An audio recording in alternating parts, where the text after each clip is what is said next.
महात्मा गए, उसकी पत्नी ने सत्कार किया, अच्छा भोजन दिया, साधु संत महात्मा बना करके पाए, रात्रि व्यतीत की, तभी सुबह पहर अजामिल आ जाता है। कहता कौन? कि संत महात्मा पधारे हैं।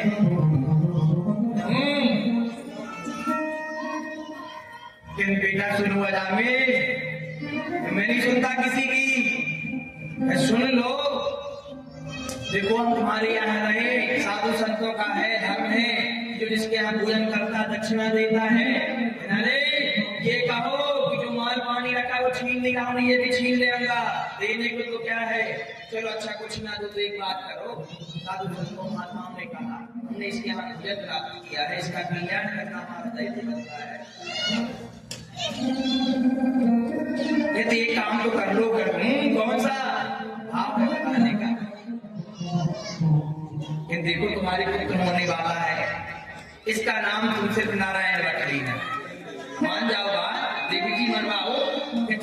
देवी जी से, जब पति नहीं मानते देवी जी से बोलते हैं, देवी जी मरवाओ, रख लीजिए। कह रहे ठीक है मैं रख लूंगा। 10वां पुत्र हुआ, अजामिल नारायण नाम रख दिया। पूरी जीवन भोगा, भोगों को भोगते भोगते जब एक दिन मृत्यु का समय आया, यमराज के दूत आ गए, तड़पने लगा, बिस्तर पर लेटा हुआ तड़पने लगा, अपनी मूत्रासन से मूत्र को, मद को, सारी चीजें त्याग दिया, देख करके डर के मारे चिल्लाने लगा, आत्मा तड़पने लगी शरीर के से, बचाओ बचाओ बचाओ चिल्लाने लगा।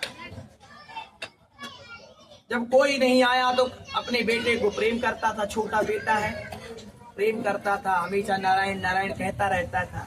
जब कोई नहीं आया तो नारायण बचाओ नारायण बचाओ नारायण बचाओ, इतना कहते ही नारायण भगवान के पार्षद चतुर्भुज रूप धारण करके आ गए। यमराज के दूतों में और भगवान के पार्षदों में बातें होने लगी, अरे ये हमारा है, हम ले जाएंगे। यमराज के दूतों ने कहा इसने जीवन भर ऐसा कोई भी कार्य नहीं किया प्रभु के धाम को जाए, अरे यह वेश्यावृत्ति में रहा, यह धर्म पूजन संध्या सब कुछ ब्राह्मण होते हुए भूल गया।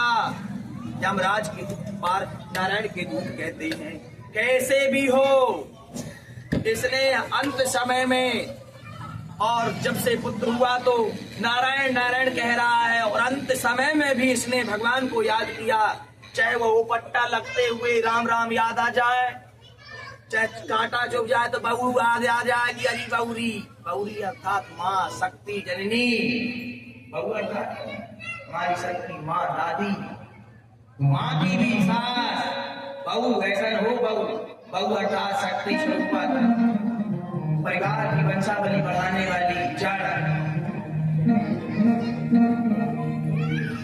राम राम आ जाता ना, अरे राम राम कहते भी, उठते बैठते नाचते कुछ भी करते हुए हरि नाम आ जाए, पार्षद कहते उसका तरोताजा हो जाता है। भगवान यह नहीं देखती अरे उसने अपने बेटे को बुलाया, अरे नहीं नहीं कैसे भी बुलाया हो, भगवान का नाम ले लिया उसने, अब यह तो हमारा ही है, आपको नहीं ले जाने देंगे। यमराज के दूत अपने यमपुरी को गए, नाराज हो गए, प्रभु अब ये ड्यूटी हम नहीं करेंगे आज के बाद। बोले क्यों? बोले आपने इसी जगह भेज देते हैं कि नारायण के पार्षद आ गए, उन्होंने अजामिल को ले गए, हमें ऐसी ड्यूटी नहीं करेंगे, ये बता दीजिए कि किनको नहीं लाना, किनको लाना है। तो यमराज कहते हैं नजीवा, जो नजीब से भगवान का भजन करता हो, न वाणी से हरि भजन करता हो, जीव से भजन न करता हो, हाथों को ताली ना बजाता हो भजन में, प्रभु को प्रणाम ना करता हो, साधु संतों की सेवा में अपने हाथों का कार्य नहीं किया, दया धर्म सब कुछ भूल गया है, अपने आप को यह नहीं मानता कि मैं प्रभु का दास हूँ, मेरा जीवन से प्रभु की दासत्व के लिए, समर्पण के लिए, भक्ति पूजा कर्म विधान के लिए हुआ है, ऐसे जीवों को तुम ले आया कर। और जो मानते हैं कि भगवान की मैया की कथा सुनने आए हैं, भक्ति पूर्वक उन्हें न लाना, उन्हें तू छूना भी नहीं, जाना भी नहीं। और ज्यादा बात ना करो, इधर हरि हरि नारायण ना करो, और भी मेरी दुकान बंद हो जाएगी। भाई जो बंद है नरक योनि में भोग रहे हैं, यदि उन्होंने नारायण नारायण सुन लिया तो मेरी दुकान ना बंद हो जाएगी। सब जान जाएंगे कि हरि का नाम लेने से क्या होता है।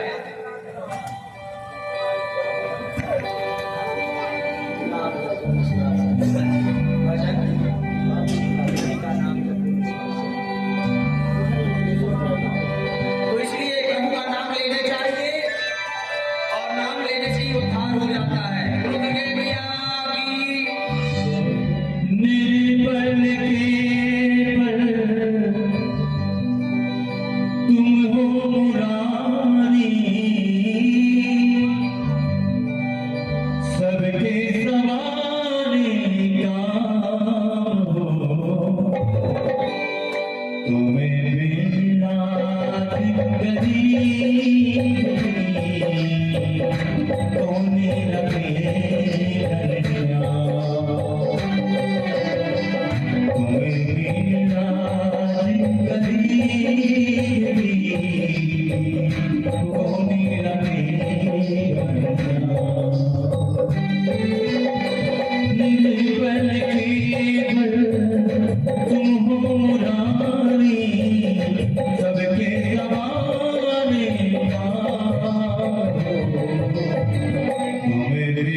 पांच कर्मेंद्रियां देह में बैठा है, वही जीव है और प्रकृति को चलाने वाली प्रकृति से परे जो समस्त कारणों का परम कारण है वही परमात्मा है। धर्मराज कहते हैं देवी, मैंने आपको समस्त प्रश्नों का उत्तर दे दिया, अब आप अपने घर लौट जाएं। सावित्री जी कहती है प्रभु आप तो ज्ञान के अथाह सागर में आपको छोड़ करके नहीं जा सकती, कृपया आप मेरे कुछ और प्रश्नों का उत्तर दीजिए। आगे वे कौन से कर्म हैं काम करें जिससे स्वर्ग की प्राप्ति होती, तथा वे कौन से कर्म हैं जिनके कारण मनुष्य नरक में जाता, इनके कर्मों से व्यक्ति कौन कौन से नरकों को भोगता, कितने प्रकार के हैं, बाकी प्राणी कौन से किस नरक में जाता, सभी बता दीजिए। कितने दिन तक रहता सब कुछ बता दीजिए। सब यमराज जी कहते बेटी तुम्हारी बात सुन करके लगता है तुम कोई दिव्य आत्मा हो, अरे तुम्हारी उम्र 12 वर्ष है, तुम्हारा ज्ञान तो बड़े बड़े ज्ञानियों के समान है, तुम साक्षात भगवती सावित्री कला से उत्पन्न हुई, इसलिए तुमसे प्रसन्न हो तुम वरदान मांगो। सावित्री जी कहते मुझे देखिए उनके पति को ले जा रहे हैं, अब चतुराई से सावित्री जी वरदान मांगो, मुझे 100 पुत्र प्राप्त हो, मेरे पिताजी को 100 पुत्र प्राप्त हो, तीसरा मेरे ससुर के नेत्र में ज्योति आ जाए, अंतिम वरदान दीजिए कि मैं 1 लाख वर्ष की आयु में अपने पति सत्यवान के साथ सुख प्राप्त, अंत में भगवान हरि के रूप को प्राप्त हो। बड़ी चतुराई से वरदान मांगे। क्या वरदान देने के पश्चात उत्तर देते हैं यमराज जी कहा तुम ध्यान पूर्वक समझो, 2 प्रकार के कर्म होते हैं, एक पाप और दूसरा क्या होता है? पहला पाप हो गया तो दूसरा पुण्य। पाप के साथ पुण्य जुड़ा है, सुख के साथ दुख जुड़ा है, तो पहला पाप होता कर्म, दूसरा पुण्य कर्म होता। पाप कर्म से नरक की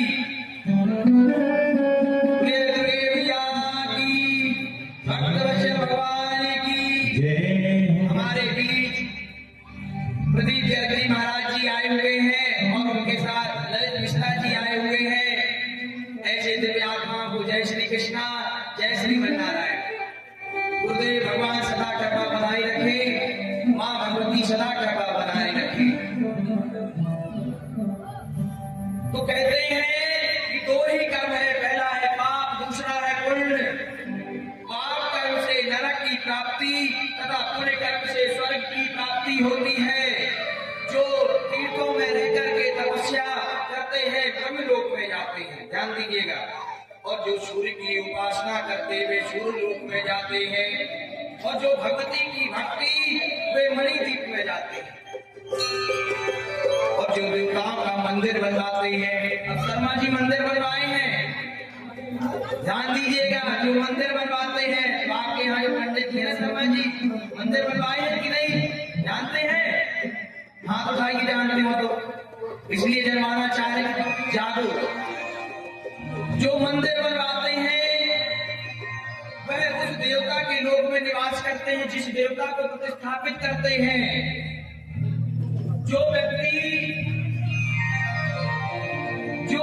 तालाब खुदवा करके दान करते हैं, बोलिए गुरुदेव भगवान की और उनके दासों की यह गर्जी है। आदरणीय आप भी व्यास स्वरूप कथा करते हैं, आप कोटि कोटि प्रणाम व्यासपीठ से। और आदरणीय संगीतज्ञ भैया संदीप भैया जैसे गाते हैं, आदरणीय आप भी हमारे कथाओं में रहते हैं और आप भी शोभा पाठ कराते हैं दिव्य कथा को। तो इन विभूतियों को प्रणाम। जय श्री कृष्णा, जय श्रीमन नारायण।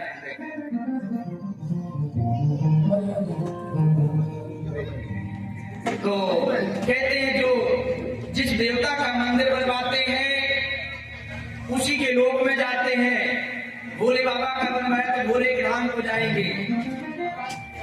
और जो तालाब खुदवा करके दान करते हैं, पहले दान तलैया तालाब इत्यादि दान कर देते थे ना कि गांव के लिए है, हमारी जमीन पर खोद लो तो जल का संरक्षण होगा, जल का संरक्षण होगा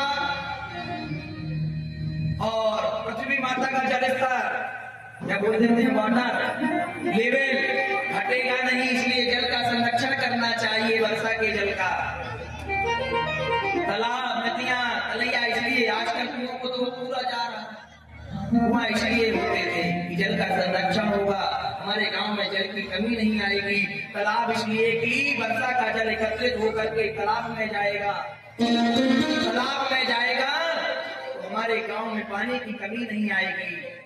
आज सब नष्ट होते जा रहे था, यही कलिकाल का प्रभाव है। एक दिन बोर से पानी भी नष्ट हो जाएगा, पृथ्वी जल स्तर सीधे नीचे जा रहा है, तो क्या करेंगे? उसके लिए तो जल ही जीवन है। जब जल नहीं मिलता समुद्र में, उनसे पता करो जल की कीमत, अंतरिक्ष में जल की कीमत पता करो। और जब प्यास लगी हो तो जल की कीमत पता करो, जब गर्मी के समय प्यास लगती है। यही कहते हैं प्यासे को पानी पिलाया नहीं, अमृत पिलाने से क्या पाएगा। यही है प्यासे को। अब इसी प्रकार से सुनिए, यह कथा किनके लिए है?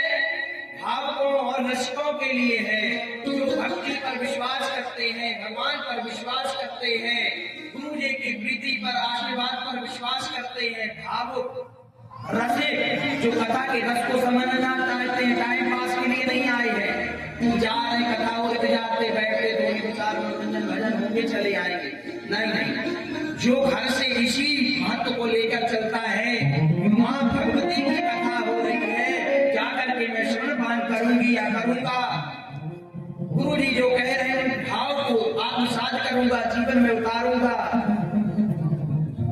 तात्पर्य माता जी भले लेट हो गई, भागी चली आई, आप लोग चले आते हैं, जैसे समय मिला भले 6 बजे आए आते हैं। एक घड़ी आधे में दुनिया।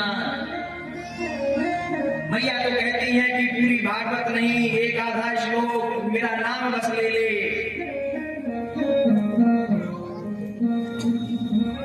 मैया मैया बोल नैया पार लग जाएगी, मैया मैया बोल नैया पार लग जाएगी, मैया मैया मैया मैया बोल नैया पार लग जाएगी, मैया मैया बोल नैया पार लग जाएगी, मैया मैया बोल नैया पार लग जाएगी, मैया मैया बोल नैया पार लग जाएगी, मैया मैया बोल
Hare नमो नमो मैया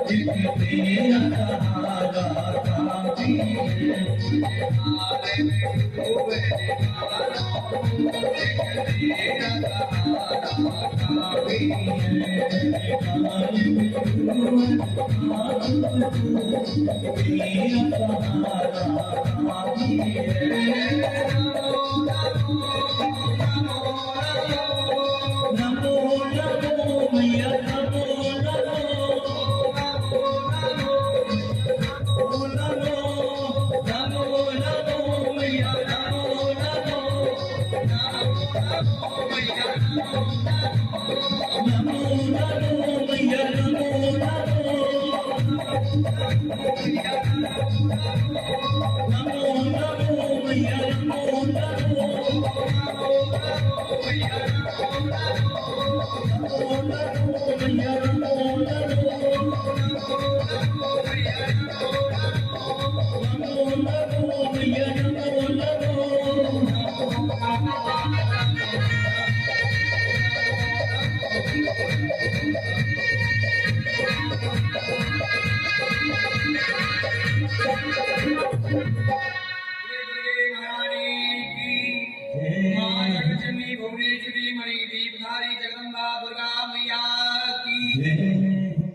इस प्रकार यमराज और शक्ति मैया का संवाद है। भगवान कहते हैं जो भगवान नारायण के निमित्त से विमान आदि का दान करता है, जो व्यक्ति एक मन तक विष्णु लोक में निवास करता है, हमने जो कर्म किया वह करोड़ों कल्प बीत जाने पर भी फल अवश्य देता है। अब जरूरी नहीं कि आज एक महीने किया हो कल ही फल मिल जाए। किसी भी जीवन में कहते हैं ना, हमारे जीवन में कोई कष्ट है वो न सुख दुख कर दाता। कहते फलानी ने चोरी ने मार दी, फलानी ने कहते मंत्र मार दिया, सुधनिया लग गई, भूत लग गए, फलानी ने सीख ली है।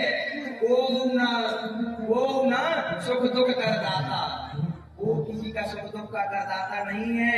मनुष्य अपने प्रारब्ध के अनुसार या किए गए कर्मों के अनुसार फल प्राप्त करता है, इसमें किसी की कोई गलती नहीं।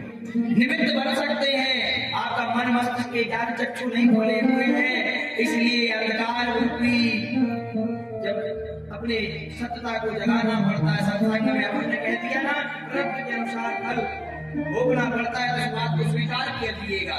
किसी के पर छेद नहीं लगाइएगा कि फलाने ने नजर लगा दी। आप भगवान की भक्ति में लीन गुरु के चरणों में अपने आप को अर्पण कर देंगे, रोग व्याधि कुछ भी नहीं छू सकेगा। आएगा भी तो क्षण मात्र में निकल जाएगा। जैसे गाय के खुर को एक छोटा सा बच्चा जल्दी से पार कर जाएगा, वैसे ही हम सारे दुखों से निवृत्त हो जाते हैं। माँ की करुणामयी कथा को सुनते हैं, रस को सुनते हैं। अनेक इससे अंतःकरण शुद्ध होता है, निष्काम भाव से भक्ति करनी चाहिए, मोक्ष का अधिकारी हो जाता है। शक्ति जी पूछते हैं, हम देव आप कृपा करके बताइए कर्मों के अनुसार स्वर्ग आदि लोकों में कैसे प्रवेश करता है। कहते हैं जो ब्राह्मण को दान देता है, ब्राह्मणों का सम्मान करता है, शिवलोक में वास करता है। बोलो दुर्गे मैया की।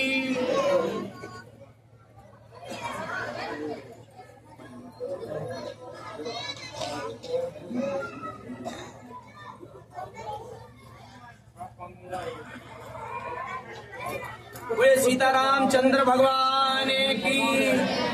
बात नहीं करना माता जी, ध्यान लगाए रहना है। ज्यादा उसको राधे राधे बोलिए, जय माता दी बोलिए, मैया मैया बोलिए, ध्यान करिए, मन को भटकाइए नहीं। श्री राधे श्री राधे। धर्मराज कहते हैं, हे सवित्री ध्यान पूर्वक सुनिएगा, कथा के सारे दृष्टांत का सार है। जो व्यक्ति ब्राह्मण को अन्न दान करता है, अनंत शिवों तक शिवलोक को वास करता है। अब हम जीवन में कोई भी दान कर लें, अन्य दान से बढ़कर के कोई दान नहीं है। इसमें कोई नियम नहीं है, क्योंकि इससे भूखे व्यक्ति को तत्काल तृप्ति मिलती है। भूखा है, तत्काल तृप्ति मिलेगी तो आपको पुण्य तुरंत मिलता है। सबसे बड़ी बात है, अन्न दान करते समय कभी भी पात्र को पात्र की परीक्षा नहीं करनी चाहिए। सभी दानों में अन्नदान को विशेष दान, सबसे बड़ा दान बताया गया है, क्योंकि अन्न का सर्वोत्तम अधिकारी कौन है?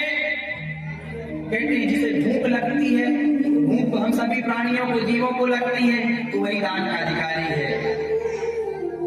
जो ब्राह्मण को छाता दान करता, लोक में निवास करता, 10,000 वर्ष होता, सारे ग्राम मूर्ति दान करता, वैकुंठ में निवास करता, जो व्यक्ति पूर्णिमा की रात्रि प्रेम उत्सव मनाता, वह जीवन मुक्त हो जाता। और जो व्यक्ति, मान लीजिए कोई ब्राह्मण है, उसकी गरीब ब्राह्मण है, उसकी स्थिति सही नहीं है, उसकी कन्या का विवाह जो गांव वाले मिलजुल करके करा दे, या किसी के पास धन है तो उसकी विवाह करा दे, वह इंद्र के पद को प्राप्त करता। अब इंद्र किस किस को बनना है? हाथ उठा लीजिए। इंद्र किसको बनना है? अरे जीवन में ना सही काम से बनना है, ये तो हाथ उठाना चाहिए ना, इसलिए नहीं बनना भैया जी जी, इंद्र नहीं बनना। बहुत बढ़िया, राधे राधे। जो अब शिव महिमा गाई गई है, शिव जी का वर्णन किया गया है आगे की कथा में। अब हम समाज विधि से चलते हैं, समय का सदुपयोग करते हुए। आज राम दिवस है। कहते हैं कि लक्ष्मी मैया की कृपा तभी होगी जब श्रीमद् भागवत के 8वें स्कंद के 8वें अध्याय 8वें श्लोकों का संपूर्ण बना करके 8वें स्कंद का ब्राह्मणों के द्वारा पाठ करवाते हैं, जिसके यहाँ लक्ष्मी न रुक रही, संकट में संकट आ रहे हो, भाई आते हैं कमाते हैं, बीमारियों में चले जाते हैं, कहीं फलाना हो जाता है, तो पाठ करवाना चाहिए वेदवादी ब्राह्मण को बुला करके। उसके घरों में सदा लक्ष्मी मैया प्रवेश कर जाती है और लक्ष्मी मैया की विशेष कृपा बनती है। हमारे जीवन में यदि कोई संकट आए तो हमने, जब राजा परीक्षित जी को श्राप लगा तो उन्होंने 3 कार्यों से अपनी मृत्यु को बढ़ाना चाहा, औषधि, मणि और मंत्र।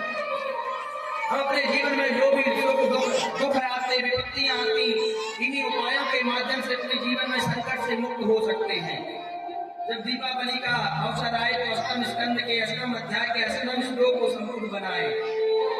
जैसे हम लोग सुंदरकांड आदि रामायण का पाठ करते हैं, स्वयं न कर पाए तो किसी विद्वान ब्राह्मण से बढ़िया संकल्प करके पाठ करवाएं और दीपावली के दिन इस श्लोक के साथ पारायण करवाएं। उनके घर में लक्ष्मी मैया निवास करती है।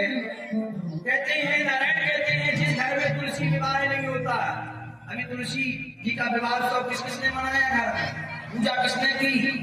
करना चाहिए ना, सनातनी है, इसमें जात पात कुछ है नहीं, कोई हरि को भजे सो हरि का होई का ठेका सिर्फ ब्राह्मण ही ले रखे हैं, आप लोग नहीं। भाव ये है कि जब हम सभी हरि के हैं तो सबको कर्म बराबर करना चाहिए। पूजन करिए बढ़िया, अपने जो जैसा कर्म करेगा वैसा फल पाएगा। जो गुरु के चरणों में रहेगा आशीर्वाद ज्यादा प्राप्त होगा। तो शंखनाद नहीं होता, घंटी नहीं बजती, वहां लक्ष्मी मैया निवास नहीं करती है। जिनके घर में स्वाहा आहा के शब्द सुनाई नहीं पड़ते, वहां लक्ष्मी मैया कभी नहीं दिखती है।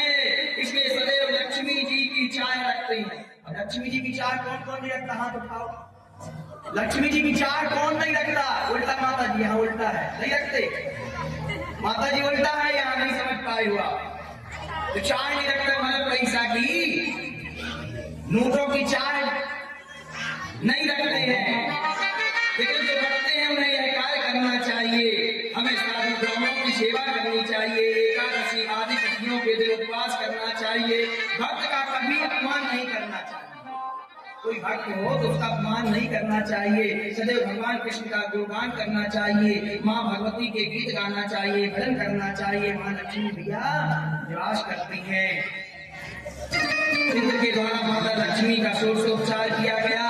स्वाहा देवी की कथा बताई गई कि स्वाहा जब हवन आहुति डालते हैं तो स्वाहा बोलना चाहिए। अग्नि देवी की पत्नी स्वाहा देवी जी है। और आगे के क्षेत्र में माता भगवती स्वधा, पितरों की जब पूजन करते तो स्वधा, यज्ञ करता चाहिए ब्राह्मणों को तत्काल दक्षिणा। हमने कल बताया ना, दक्षिणा रेट देने से बढ़ती है, 200 गुना तक हो जाती है, 1 महीने बाद 1 लाख जमा हो जाती है। इसलिए तत्काल यथास्थिति दे देना चाहिए। जो भी हो उसे रोकना नहीं चाहिए, सारा कर्म व्यर्थ हो जाता है। षष्ठी देवी की कथा कही हमने कि बालकों के लिए करना चाहिए, बुद्धि नहीं हो, बार बार बीमार रहते छोटे बच्चे, तो षष्ठी मैया की पूजा करना चाहिए। और पुत्र रत्न की प्राप्ति होती है। मारं देहि जयं देहि दुसो जहि महेश्वरी, धर्मं देहि यशो देहि षष्ठी देव्यै नमो नमः। देहि भूमिं प्रजां देहि विद्यां देहि सुपूजिते, और कल्याणं च जयं देहि षष्ठी देव्यै नमो नमः। बोले षष्ठी मैया की मंगल चंडी की कथा स्त्रियों को करना चाहिए, जिससे झगड़ा चलता हो पति पत्नी में तो चंडिका माता का पूजन करिए। अनेक कथाएं, मनसा देवी की कथा हमने सुनाई। अब इस सारांश कथा की सारांश को बता रहे हैं। जो हमने 7-8 दिवस बोले कथा, उसी के सारांश को बता रही हैं। मनसा देवी की पूजा क्यों करनी चाहिए? कश्यप ऋषि जी की पुत्री जिन्होंने 3 युगों तक भगवान कृष्ण की उपासना करी, उनका नाम वैष्णवी देवी है। शरीर जीर्ण हो गया, कठोर तपस्या की, भगवान कृष्ण प्रकट हुए, देवी की पूजा की, और देवी तुम जगत के लिए पूजित होगी। देवी ने कहा। उनके पुत्र आस्तिक मुनि जी हुए, जिन्होंने जन्मेजय राजा जी का सत्य यज्ञ रुकवाया। जहाँ सर्पों का भय होता, वो आस्तिक मुनि जी का नाम ले लेना चाहिए, मनसा देवी का नाम ले लेना चाहिए। बोले आस्तिक मुनि महाराज की यहाँ जिंदगी में आएंगे। अभी अनेक कथाओं का विस्तार बताते हैं, और अब हम उस स्थान पर चलते हैं जहाँ मैया जगदजननी निवास करती है। मणिद्वीप, जहाँ माँ भुवनेश्वरी, माँ जगदम्बा, जिसकी कथा हमने अभी तक सुनी 9 दिवसों में, वह माँ जगदजननी माँ भगवान वेदव्यास जी कहते हैं, राजन ब्रह्मलोक से भी ऊपर ध्यान दीजिएगा। सारी कथाओं का सार, जिस स्थान की हम कथा सुन रही है, जिन भगवती की कथा श्रवण मान कर रहे हैं, कहाँ रहती है? ऐसा लोक है, ब्रह्मलोक से भी ऊपर बड़ी लोक है, जहाँ माता भगवती रहती, सभी लोगों के महान गौतम फल देने वाला है। यह लोग सब लोगों से महान होने के कारण सर्वलोक के नाम से भी जाना जाता है। सैकड़ों बार काल भगवती की सेवा में लगे रहते हैं। घंटी की ध्वनि से पूरा लोक परिपूर्ण रहता। ऊंचे ऊंचे परकोटे बनने के लिए, परकोटे जानते, परकोटा पहले बनते थे। अनेक जाति के सुंदर विद्वान हैं। बसंत ऋतु हर समय छाई रहती है। मणिद्वीप की पूर्व दिशा में अमरावतीपुरी जो बहुत सुंदर है, उनके स्वामी इंद्र हैं। मणिद्वीप के अग्नि कोण में अग्निदेव निवास करते। मणिद्वीप के दक्षिण भाग में यमपुरी है, जहाँ यमराज अपने चित्रगुप्त आदि मंत्रियों के साथ विराजमान होती है। मणिद्वीप के निरंतर कोण में राक्षसों की विशाल नगरी है, जहाँ पश्चिमी दिशा में वरुण लोक है। अनेक दिशाओं में अनेक देवताओं का वास है। उनकी सखियां, गोपियां, देवियां उनकी सेवा में निरंतर लगी रहती, श्रृंगार करती। मां भगवती की वीणा दान करती। करोड़ों करोड़ सूरज चंद्रमा की भांति उज्ज्वल है मणिद्वीप। लज्जा, दृष्टि, बुद्धि, कीर्ति, कांति, क्षमा, दया, बुद्धि, मेधा, नदी, लक्ष्मी, मूर्तिमय अंगनाएं हैं, सेविकाएं मां भगवती की। जया, विजया, अजिता, अपराजिता, नित्या, विलासिनी, द्रोधिनी, अघोरा, मंगला, ये 9 पीठ शक्ति पीठियां हैं जो भगवती परंपरा की निरंतर सेवा में लगे रहती हैं। वे भगवती परमेश्वर के वाम अंग में विराजमान हो जाती हैं। उन्हीं के सानिध्य में महेश्वर सर्वेश्वर तत्व की प्राप्ति, किसी प्रकार का रोग या बुढ़ापा नहीं होता है। जो अवस्था से संपन्न रहती है, युक्त हजारों सूर्यों के तेजस्वी से संपन्न हुए भगवती निरंतर उपासना करते हैं। भगवती की निरंतर सभी लोग उपासना करते हैं। जो व्यक्ति 8वें अध्याय से 12वें अध्याय तक नित्य पाठ करता है श्रीमद् देवी भागवत का, उसे भूत प्रेत पिशाच आदि का भय। पुराणों को, चारों वर्णों को पाठ करने ने कहा इसलिए सरल भाग में बना दिया गया है, जो सत्संग में रहोगे, ज्ञान अर्जन करोगे तो पढ़ सकते।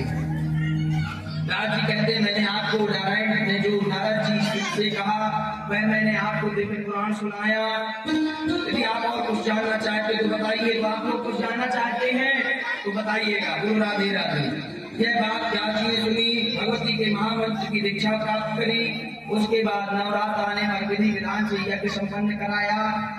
कहते हैं उन्होंने ब्राह्मण सुहागिन स्त्रियों जो नवरात्र का विधि विधान हमने बताया, कन्या भोज यज्ञ, सुहागिन स्त्रियां ब्राह्मणों को और ब्रह्मचारी तथा अनाथों को भोजन कराना चाहिए। जन्मेजय द्वारा यह यज्ञ संपन्न हुआ। जन्मेजय जी व्यास जी से सुन रहे थे कैसा संपन्न हुआ। वहां पर बीना नारद जी बीना बजाते हुए आ गए, सब कोई फूल वर्षा करने लगे और सभी देवता प्रसन्न हुए कि जिस प्रकार से जन्मेजय जी को यह कथा सुनपान कराई, सूत जी ने स्वर्गाधिक ऋषियों को कराई, नारायण ने नारद जी को यह कथा समर्पण कराई और गुरुदेव भगवान की कृपा से उनके दास ने आज सभी लोगों को यह कथा समर्पण कराई। आप लोग ऐसे ही कथा समर्पण करते रहें, ऐसे ही मन लगा करके आइए, माँ भगवती के चरणों में चलते हैं और अपने मन को ध्यान को पवित्र को लगाइए। वो जगदम्बा हमारे शरीर में शक्ति स्वरूप में विराजमान है, कहीं और नहीं रहती। किसी किसी की जाग जाती तो भाव रूप में प्रकट हो जाता। तो जगदम्बे मैया की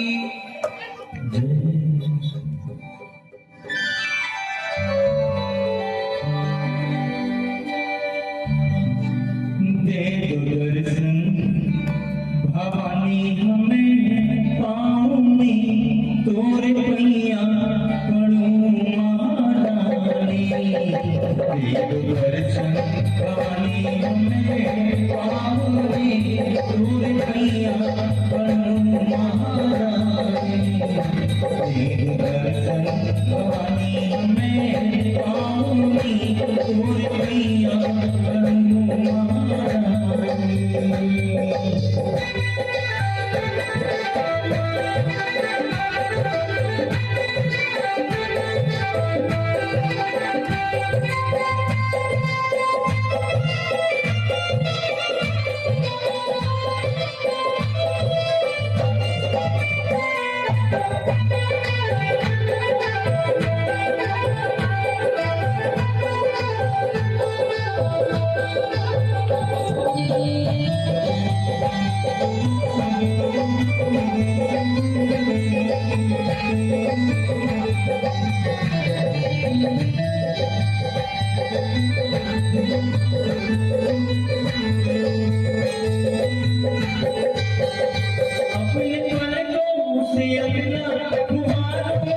दर्शन भवानी हमें पाँव में तोरे पैया पड़ूं महारानी।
तेरी महिमा गाता रहूं मैं भजन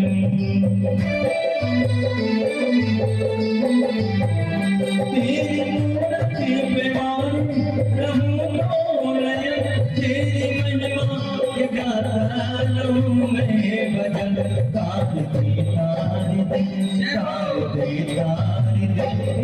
जगत तारणी सूर्य मैया करूं महारानी दर्शन भवानी हमें पाऊनी सूर्य मैया करूं महारानी देव दर्शन भवानी हमें पाऊनी सूर्य मैया करूं महारानी सूर्य मैया करूं महारानी। बोलिए जननी जगदम्बा मैया की जय हो। माँ जगत जननी